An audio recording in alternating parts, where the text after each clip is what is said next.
Piloté à distance, il avance lentement, mais sûrement. C'est un robot pas comme les autres. Sa particularité, il transporte nourritures et médicaments dans les chambres des patients mis en quarantaine et surtout parle plusieurs langues, comme le Wolof ici.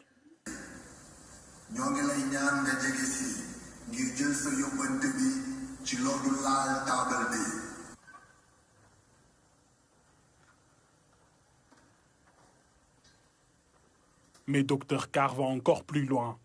Il peut recueillir des informations sur le malade grâce à une caméra, température, niveau d'oxygène ou encore pression artérielle. Il ne risque pas d'être contaminé, ne consomme pas de matériel de protection et n'est jamais fatigué. Les avantages qu'il présente sont nombreux.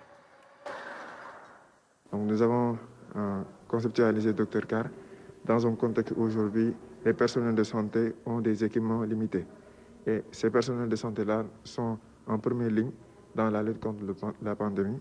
Donc on s'est concerté, on a vu important de mettre en place ce robot-là qui permettra non seulement de protéger ces personnels de santé-là, mais permettra aussi de densifier le matériel et la logistique côté combat contre la pandémie.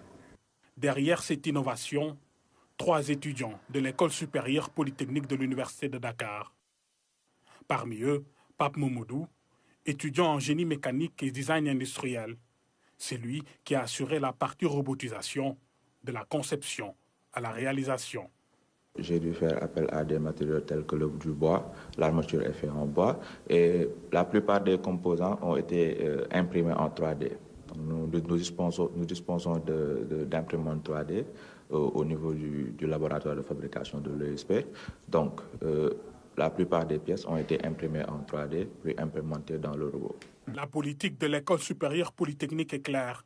Accompagner les étudiants sur tous les plans, mais surtout les pousser à entreprendre. Nous accompagnons les étudiants dans leur innovation. Les étudiants se déplacent beaucoup.